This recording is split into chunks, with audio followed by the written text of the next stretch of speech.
జరపలేకపోతున్నారు. జరిపించాల్సిన బాధ్యత నీకు చైర్మన్ గారికి కలెక్టర్ గారికి ఉంది కదా. మీరు కోర్స్ ఇస్తారా, ఓట్ ఇస్తారా? వాళ్ళేమో బయట నుంచి తీసుకొని వచ్చి దొంగలు ఎత్తుకొని మేము చూపించలేదు కదా. ఎంపీసీగా మీరు డిక్లేరేషన్ ఇచ్చినారు, ఎంపీపీగా మీరు సెలెక్ట్ చేశారు. వాళ్ళు మేము మీటింగ్ పెట్టుకుంటామండి, ఆడ మాకు రచ్చ చేస్తారు, అది చేస్తారు, మీరు వచ్చి మా ప్రొడక్షన్ ఏంటి పెట్టుకుంటాము, ఫండ్స్ అన్ని ల్యాబ్స్ అయితే ఉన్నాయి, మీరు చేయండి. మీ దగ్గరకు వచ్చినారు, ఇచ్చినారు, ఫోటోస్ పేపర్లు కలెక్టర్ దగ్గర ఎస్పీ దగ్గర ప్రతి ఒక్కరికి తిరిగినారు కదా.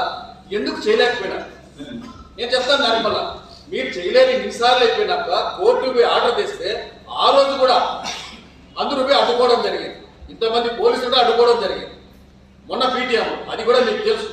ఈ రోజు కోర్టు ఆర్డర్ వస్తారంటే ముందు రోజు మాకు సీల్డ్ కవర్ లో పంపిస్తాం మా ఎంపీటీసీలకి, జెడ్పీటీసీలకి అందరికి. రేపు పొద్దున్న మీకు మీటింగ్ ఉంది, జనరల్ బాడీ మీటింగ్ జరుగుతూ ఉంది.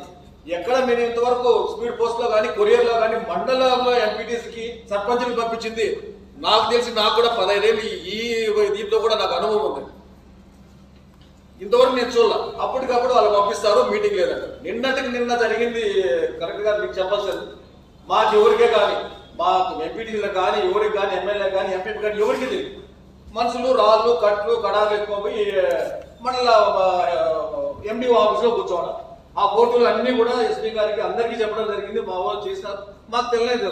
నేను తిరుపతిలో ఉంటా, మా వాళ్ళు వాళ్ళ పనులు వాళ్ళ మీద ఉన్నారు. ఎవరు పెట్టినారు, ఎందుకు పెట్టినారు మీకు ఆల్రెడీ నిన్న కూడా మీకు ఫోన్ లో పాస్ పెడతానే కూడా అన్ని చేస్తాను. దాని గురించి ఇప్పుడు మేము మాట్లాడలేదు. మాకు ఎవరికి ఇచ్చినారు ఇన్ఫర్మేషన్ లేకుండా ఎందుకు పోయినారు? మేమేం వేరే అడగట్లేదు కదా. జరపలేమంటే జరపలేము, మీరు డిస్క్వాలిఫై చేస్తానా మీరు అవ్వదు మేము దానికి కూడా రెడీగా ఉన్నాం కదా. కోర్టు నుంచి ఆర్డర్ తెచ్చుకోవడం ఏంది? ఇంతమంది మీరు వండుకొని ఎన్నిసార్లు మీ దగ్గర తిరిగినాం? ఎవరో పోయేటప్పుడు అడుక్కునేది కాదు కదా. వాళ్ళకున్న రైస్ మిమ్మల్ని అడిగినారు, కలెక్టర్ని అడిగినారు, మిమ్మల్ని అడిగినారు, ప్రతి ఒక్కరిని అడిగినారు, ప్రతి ఒక్కరి దగ్గరికి పోయినారు. ఎందుకు మాకు ఇలా చేస్తున్నారు? మీ దగ్గర ఫోటోలు ఉన్నాయి, మీరు చెప్పేది కదండి ఫోటోలు ఉన్నాయి. మరి ఇంకోటి చెప్పినారు ప్రపోజల్స్ పంపించండి చెప్పి టీసీగా పంపించే అర్హత ఆయనకు ఉంది.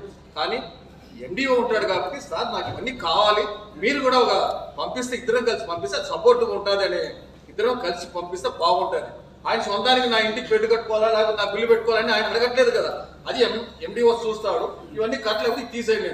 అంతేగాని ఆయన ఎవరో ఇన్సులేయాలా, ఈయనెవరో ఇన్సులేయాలా, నువ్వు ఆయన దగ్గరికి పోతే మేము పంపిస్తామంటే అది కూడా మీకు అందరికి కూడా తెలియడం జరిగింది. మీ డిపిఓ ఉంటే ఆయన కూడా చెప్తా. ఈరోజు సెక్రటరీలు ఒక్కరు కూడా బిల్లు పెట్టడం లేదు. ఈ 8 నెలల నుంచి ఆ పంచాయతీ పరిస్థితి ఏంటి? ఆ పంచాయతీ ఉన్న సెక్రటరీలు ఎండిఓ పెట్టద్దు, అతని దగ్గర ఇన్సులేస్తారు, అతను ఎవరికి తెలియదు, అతని దగ్గరికి పోతే పెట్టదు. ఇట్లా లేదండి. ముందు కూడా మన ఎమ్మెల్యే గారు చెప్తా ఉన్నారు, ముందు ఇట్లా చేస్తారు అప్పుడే చేస్తారు. తమ్మలపల్లి ఈ రోజు ఎంక్వైరీ అయ్యింది. టీడీపీలో గెలిచిన వాళ్ళు ఉన్నారు, అంతకుముందు ఉన్నారు. మా వైఎస్ఆర్సీపీ గెలిచిన దానికంటే కూడా వాళ్ళకు ఫస్ట్ ప్రయారిటీ ఇచ్చినాం. వాళ్ళ ఫస్ట్ ఏం కావాలో చేసుకోమన్నాం. మీరు ఈ రోజు ఆ సర్పంచ్ గెలిచిన వాళ్ళు పిలిపించుకొని కావాలంటే ఎమ్మెల్యే గారు కానీ, పుతలపట్టి ఎమ్మెల్యే గారు కానీ అడగండి, మాకు ప్రయారిటీ ఇవ్వలేదు అని చెప్పండి. ఇదే ట్రాన్స్ఫర్ 15,000 ట్రాన్స్ఫర్లు ఇచ్చినా కానీ అవసరం అక్కడ ఉంది అనే తమ్మలపల్లి మీరు కూడా చెప్పినారు, అందరూ కూడా చెప్తే అవసరం అంత ఉంది. ఫస్ట్ మా వాళ్ళు పెట్టి ఏ పార్టీగా ఫస్ట్ టీడీపీలో కానీ ఎవరున్నారు ఫస్ట్ వాళ్ళకి ఇచ్చేయండి. వాళ్ళకి సీనియారిటీ లేదు, ఫస్ట్ వాళ్ళకి ఇచ్చిన తర్వాత మీరు ఏమైనా తీసుకోండి. ఈరోజు ట్రాన్స్ఫర్ లేకుండా మా వాళ్ళు ఉంటారు. ఎక్కడే కానీ మాది గవర్నమెంట్ ఉంది, మేము ఇట్లా చేస్తామని ఎక్కడ మేము చేయలేదు. మీరు కావాలంటే ఒకసారి ఎంక్వైరీ చూడండి. ఇప్పుడు ఎందుకు చేయాల్సి వచ్చింది? ఏ రోజు కానీ మండల మీట్లో కానీ ఒక ఎండిఓని కానీ ఒక ఎంపీపీని కానీ ఎవరినే కానీ నువ్వు ఇట్లా ఉండాలని, నేను చెప్పిందే చేయాలని, నేను చెప్పిందే జరగాలని ఒక ఎమ్మెల్యేగా ఎవరికైనా చెప్పినా ఇంతకుముందు ఎండిఓలు కానీ ఇప్పుడు వచ్చిన వాళ్ళు కానీ ఒకసారి ఎంక్వైరీ చేయండి. అంత నీట్గా అంత పద్ధతిగా ఉంది. దాన్ని ఈరోజు దౌర్జన్యాలు చేస్తా అమార్లు జరుగుతూ అంటే మీరు ఎస్పీకి చెప్పాల్సిన బాధ్యత మీకుంది, కలెక్టర్ గారికి ఉంది.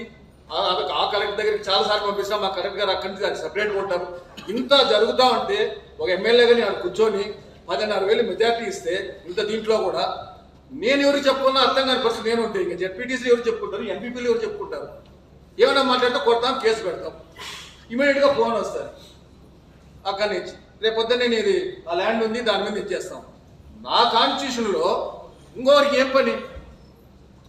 మదనపల్లి ఇచ్చున్నాను ఇన్ఛార్జి ఏంటి, వాళ్ళ పేరు పెట్టండి. ఈ పార్టీ మా పార్టీ నుంచి పలానా ఇన్ఛార్జ్ వస్తున్నాడు, అతనికి మేము పట్టం కట్టాము, ఆయన కూడా చెప్పండి, సంతోషం. ఎవరినైనా ఈ స్టేట్ ఇంకో స్టేట్ కానివాడు. ఇక్కడ వాళ్ళు ఆవిడే ఉంటే మదనపల్లి నుంచి గంజాయి బ్యాచ్ని వాళ్ళను వీళ్ళని వేసుకొని వచ్చి ఆడ నప్పులు చేయించడం, గొడవలు చేయించడం, కొట్టడం అంటే పెంచుకుంటా పోవడమా? కేసులు పెట్టేస్తే అయిపోతాయా?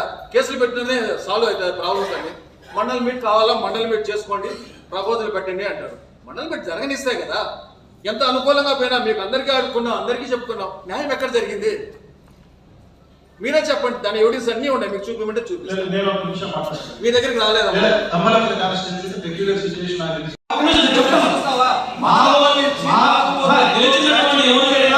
అలాంటి ఆలోచన పుట్టున్నా మా నాయకుడు ఒప్పుకోవడం.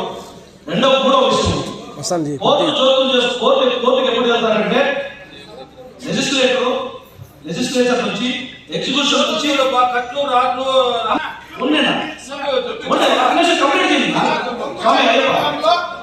మండలంలో ఎంతమందిని కొట్టారు, ఎన్ని ఇళ్ళు సార్